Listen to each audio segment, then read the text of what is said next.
Students, welcome to ज्ञान wisdom. ये हमारा बुक है हारमोनी। इसी का सेकंड जो आपका पोएम था, सेकंड जो पोएम था आपका because I could not stop for death by Emily Dickinson. इसे हमने अपने लास्ट क्लास में यूट्यूब पे ही एक्सप्लेन किया था पूरा, ठीक है। सो आज हम क्या करेंगे, उसी का जो भी शॉर्ट क्वेश्चन था वो सारे ही देखेंगे, आपको जरूर पसंद आएगा। और इसमें मैंने सिर्फ आपका बुक का जो टेक्सुअल क्वेश्चन था उतना ही नहीं, मैंने टोटल 40 के आसपास क्वेश्चन निकाला है 1 मार्क का। मतलब ये हुआ कि अगर आपने इतना कर लिया तो इससे आने वाला कोई भी क्वेश्चन एग्जाम में आए पक्का आपको कॉमन मिलेगा। और आपको पता भी होगा कि आपके एग्जाम में हर चैप्टर से 2-2 क्वेश्चन बेसिकली आ ही जाता है, ठीक है। चलिए स्टार्ट करते हैं। Because I could not stop for death by Emily Dickinson, ठीक है। सबसे पहले बुक का जो क्वेश्चन आंसर है उसे हम देख लेते हैं। सो आपको यहाँ पर दिख रहा है क्वेश्चन। पहला क्वेश्चन क्या हमारा, which country does Emily Dickinson belong to, कौन से कंट्री से बिलोंग करती थी। So United States of America, ठीक है। So United States of America, आप सिंपली इसको अमेरिका भी लिख के छोड़ सकते हो, ठीक है। यूएसए भी लिख के छोड़ सकते हो, और पूरा अगर लिखोगे तो ज़्यादा अच्छा रहेगा, ठीक है। यूनाइटेड स्टेट्स ऑफ अमेरिका एकदम जो बुक का आंसर है वही मैं दे रहा हूँ, okay. What is the house referred to in the 4th stanza, चौथे स्टांजा में हाउस जो है किसे कहा गया है। ये ऑल्टी वालों के लिए क्लास है, ऑल्टी क्लास 12 नया वाला जो बुक है आपका हारमोनी उसका, ओके। तो हाउस जो है किसको बताया गया है सर, ग्रेव को बताया गया। अच्छा, अभी आपको जो है ना आंसर के लिए अभी आप वो मत होना, ठीक है। मैं जैसे ही ये पेज खत्म होगा मैं आपको समय दे दूंगा इसको स्क्रीनशॉट लेने के लिए, उसका आप ले लेना, बाद में अपने नोट्स में लिख लेना, ठीक है। What does the word immortality mean, immortality का मतलब क्या होता है, एटर्नल लाइफ या फिर लिविंग फॉरएवर। हमने ऑलरेडी लास्ट क्लास में जो हमने पोएम एक्सप्लेन किया था उसमें भी हमने देखा था। अगर आपने अभी तक वो पोएम का एक्सप्लेनेशन नहीं देखा है जरूर जाके देखो। 30 मिनट्स का ओवरऑल पूरा क्लास है, पूरा फुल क्लास है वो, ठीक है। पूरा फ्लेज क्लास है, पूरा फुल फ्लेज क्लास है, जहाँ पे मैंने सारे पोएम को आराम से डिस्कस किया है, फिर उसके समरी को भी देखा है, ठीक है। इसके अलावा शायद तुमने 1-2 क्वेश्चन भी डिस्कस किया था। Where does the carriage stop, carriage जो गाड़ी जो था, जो वाहन था, वो कहाँ जाके रुकता है। So the carriage stops at the house that represent the speaker's grave ना। तो एक घर के सामने जाके रुकता है जो क्या रिप्रेजेंट कर रहा है, जो अपने जो स्पीकर है उसके ग्रेव को रिप्रेजेंट कर रहा है, ठीक है। सो ये हो गया आपका बुक का क्वेश्चन, ओके। सो अब हम देखते हैं यहाँ पर एडिशनल में मैंने क्या बना के दिया। पहला है what is the nature of Dickinson's poem, Dickinson के पोएम का नेचर क्या है। तो आपको पोएट से क्वेश्चन पूछता है उस वाले पार्ट से, या what is the main characteristics of Dickinson's poem, ठीक है, पोएम्स। तो क्या होता है, they are lyrical in nature. आपको सिर्फ 1 वर्ड में ही देना होता है 1 मार्क का आंसर, इसलिए मैंने सिर्फ क्या दे दिया है, लिरिकल नेचर, ठीक है। How is the speaker in Dickinson's poem identified, often identified as first person, that is I, ठीक है ना। तो क्या हो जाएगा, इन द फर्स्ट पर्सन में बताया जाता है, दैट इज आई, और by using the person pronoun आई, ठीक है, फर्स्ट पर्सन प्रोनाउन आई, ठीक है। तो आप ये दोनों में से कोई भी आप आंसर लिख सकते हो, बात एक ही है, ठीक है। मतलब ये सेकंड वाला इसके लिए ज़्यादा अच्छा आंसर होगा, इसलिए इस तरह से दिया गया, ओके। नेक्स्ट क्या है, what does the use of the first person in the poems create, ठीक है, क्या क्रिएट करता है। तो it create the immediacy of dialogue between the speaker and the other. ये बात हमने अपने क्लास में डिस्कस किया था, ठीक है, कि जब मैं आपको कुछ बोलूँगा और बार बार पोएम में अगर आई यू अगर आ रहा है तो आई कौन हो जाएगा, पोएट हो जाएगा, या जो पढ़ने वाला मतलब जो लिखने वाला हो जाएगा, और जो पढ़ रहा है उसको एक कन्वर्सेशन जैसा लगेगा, ठीक है। What is Dickinson's mind preoccupied with, ठीक है।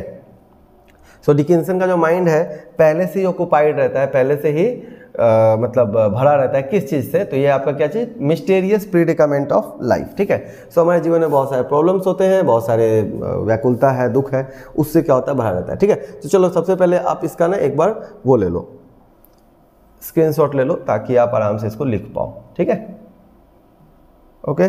सो ये आपका फर्स्ट पेज है, मैं हट जाता हूँ, आप आराम से इसका एक बार स्क्रीनशॉट ले लो, ओके। सो अब हम नेक्स्ट चलते हैं अगले पेज में, ओके।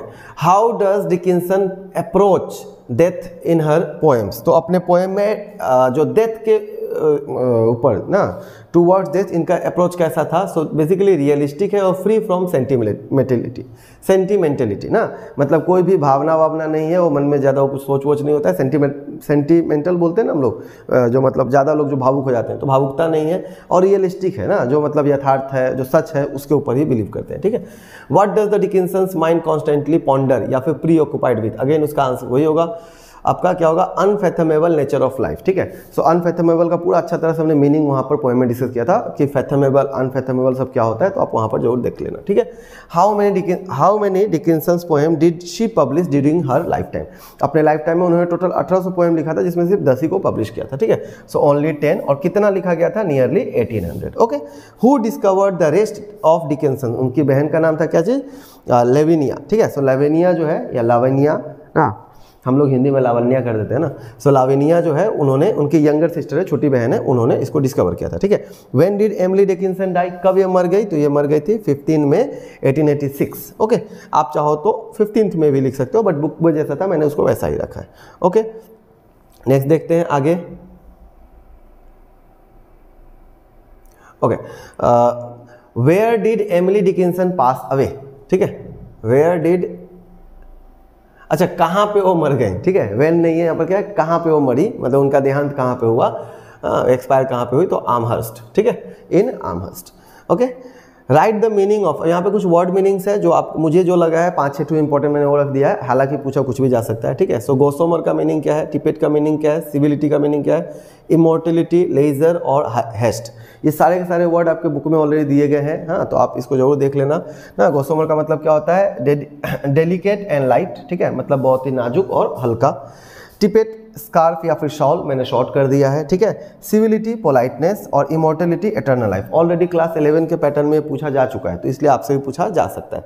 तो वर्ड मीनिंग्स भी आपको ऑल्टी में देखना है। मैं जिस तरह से ऑल्टी कराता हूँ, अगर आप अच्छा तरह से उतना कर लोगे तो आपके ऑल्टी में लेटर से मतलब कोई मतलब है नहीं, लेटर पक्का रहेगा। आपने देखा भी होगा ना कि इंग्लिश ऑल्टी में ज़्यादातर बच्चों का लेटर ही आया लास्ट ईयर, है ना, जो लोग ऑनलाइन क्लास जो मेरा वाला किए थे, ठीक है। तो इसलिए जिस तरह से मैं बता रहा हूँ वैसे आप पढ़ो ना, तो आपको आइडिया मिल जाएगा। लेजर का मतलब क्या होता है, सर फ्री टाइम होता है जो आप फन के लिए यूज़ कर लेते हो। और हेस्ट का मतलब क्या होता है, अर्जेंसी या फिर जल्दी, मतलब क्या बोलते हैं उसको, हरीड वर्ड जो यूज़ करते हैं ना, वो हेस्ट के लिए यूज होता है, ठीक है। डोंट बी इन हरी, तो ये वाला जल्दीबाजी में।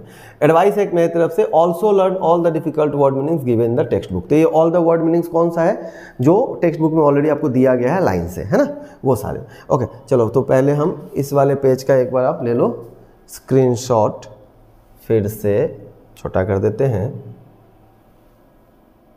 ओके। सो यहाँ तक है, आप फटाक से इसको एक बार ले लो,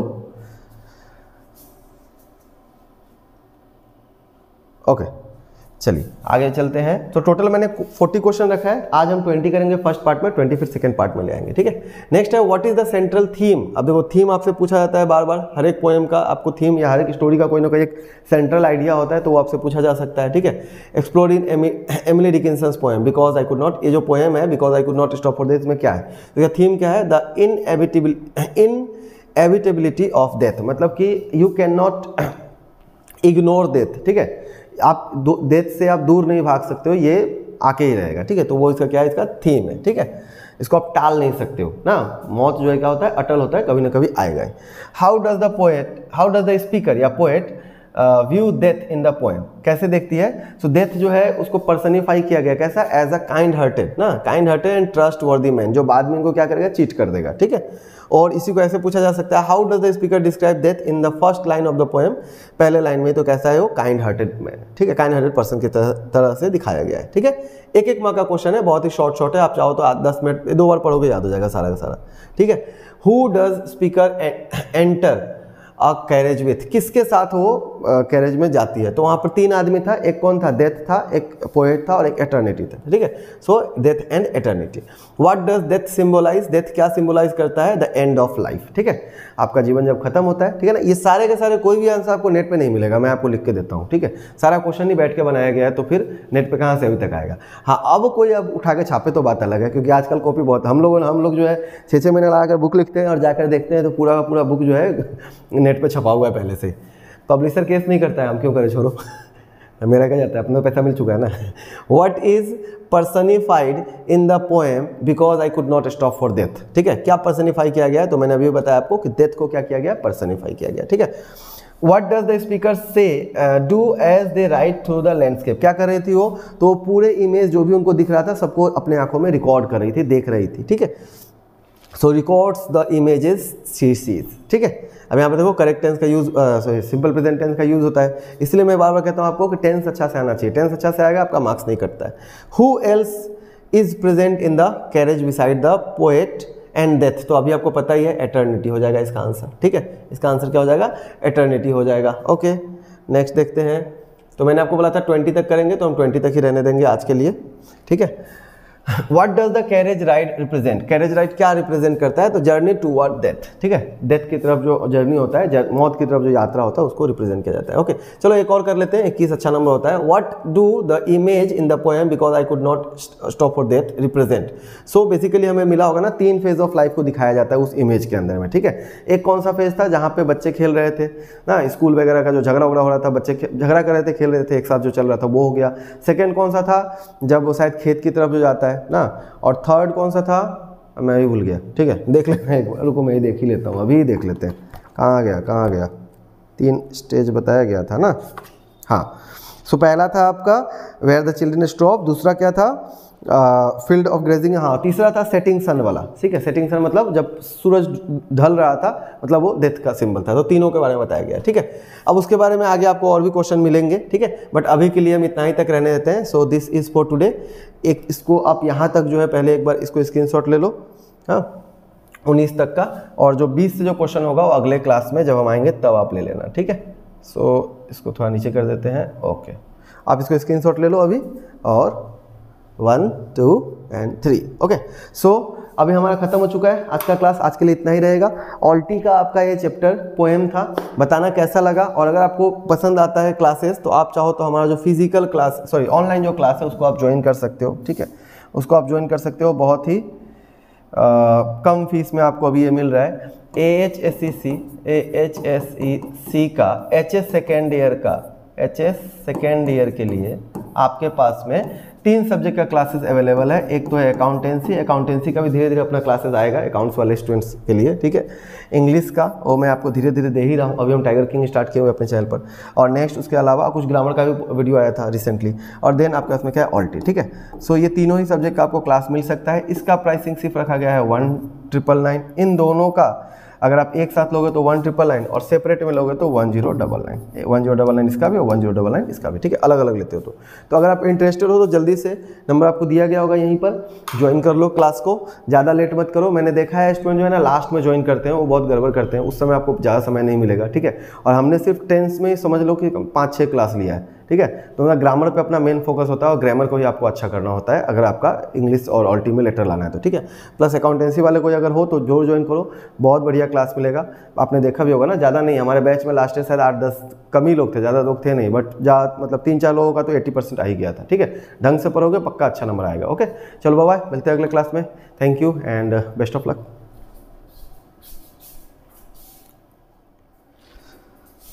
सो स्टूडेंट्स, आप लोगों के लिए एक और खुशखबरी है। सून बहुत ही जल्द हम क्या करने वाले हैं, हम बिजनेस स्टडीज़ का पूरा लेक्चर जो है ना, रिकॉर्डेड लेक्चर पूरा लाने वाले हैं, ठीक है, आप लोगों के लिए। मतलब कि इस बार आपको ऐसा कुछ मिलेगा कि बिजनेस स्टडीज़ का BST क्लास 12 वालों के लिए, 11 का नहीं है, 12th वालों के लिए, ठीक है। BST क्लास 12th का हम इंपॉर्टेंट क्वेश्चन वगैरह तो आपको देते ही हैं, यूट्यूब पर ही दे देते हैं। नोट्स भी हम आपको रिलीज़ कर ही रहे हैं। नोट्स जिन लोगों को चाहिए, बहुत लोगों ने मुझे मैसेज भी किया है, तो आप लोग को नोट्स भी मिल ही जाएगा, ठीक है। प्लस साथ में नोट्स जब आएगा तो आपको बता ही दिया जाएगा उसका क्या प्राइसिंग वगैरह जो भी हो। प्लस साथ में इस बार हमने क्या सोचा है, हम एक वीडियो लेक्चर कोर्स, ठीक है, वीडियो लेक्चर कोर्स ले आए, ताकि आप जो हो ना आराम से घर में बैठे बैठे सारा ही जो है जितना रिक्वायर्ड है उतना ही चाहिए। बहुत ज़्यादा मतलब लंबा क्लास नहीं रहेगा अपना, जैसे कि 15-16 चैप्टर है तो हम ट्राई करेंगे ज़्यादा से ज़्यादा 20 घंटे का क्लास में सब कवर कर दें, ठीक है। तो 20 घंटे की क्लास में आपका सारा बिजनेस स्टडीज़ जो मैंने आपको जो नोट्स दिया है ना, उसी नोट्स का सारा ही एक्सप्लेनेशन रहेगा, ताकि आप आराम से को रिलेट कर पाओ, समझ पाओ, और जब आप समझ जाओगे तो आराम से आप एग्जाम में लिख भी पाओगे, ठीक है। तो कितने लोग आप लोग इंटरेस्टेड हो, नीचे आपको मिलेगा एक फॉर्म, गूगल फॉर्म मिलेगा, उसको आप वहाँ पर ये करना, फॉर्म फिलअप करना, ठीक है। और जो लोग सच में नीडी हो वही लोग करना, फॉर्म फिलअप करना, ताकि उसके हिसाब से हम क्या कर पाएंगे, हम चेक कर पाएंगे कि सच में इसका मार्केट में डिमांड है या फिर नहीं है। अगर डिमांड आता है हाँ, तो हम इस कोर्स को लाएंगे। और जो लोग भी कोर्स अगर इसको फॉर्म को फिलअप करना, तो ऐसा मान के चलना, मैं पहले आपको बता दूं, जो फी होगा ना वो अराउंड 500 से लेकर, पूरा वीडियो कोर्स का मैं बात कर रहा हूँ, 1000 तक हो सकता है। अराउंड 500 to 1000 पूरे ही क्लासेस का मैं बात कर रहा हूँ, ठीक है। 1000 के अंदर में ही आपका आएगा, 1000 से ज़्यादा नहीं जाएगा। 1000 के अंदर में ही विथ नोट्स मैं आपको प्रोवाइड कर दूंगा, ठीक है। सो अगर आप लोग इसमें अगर इंटरेस्टेड हो तो आप लोग नीचे जाकर क्या करना, जो फॉर्म गूगल फॉर्म जो उसको फिलअप करना, ताकि हम उस डाटा को एक बार लेकर प्रोसेस कर पाए, चेक कर पाएंगे उसका मार्केट में नीड है नहीं। अगर है आप लोगों को जरूरत पड़ेगा तो हम फिर आपके लिए BST का भी कोर्स पूरा रिकॉर्ड करेंगे। ओके, चलो थैंक यू, बाय बाय।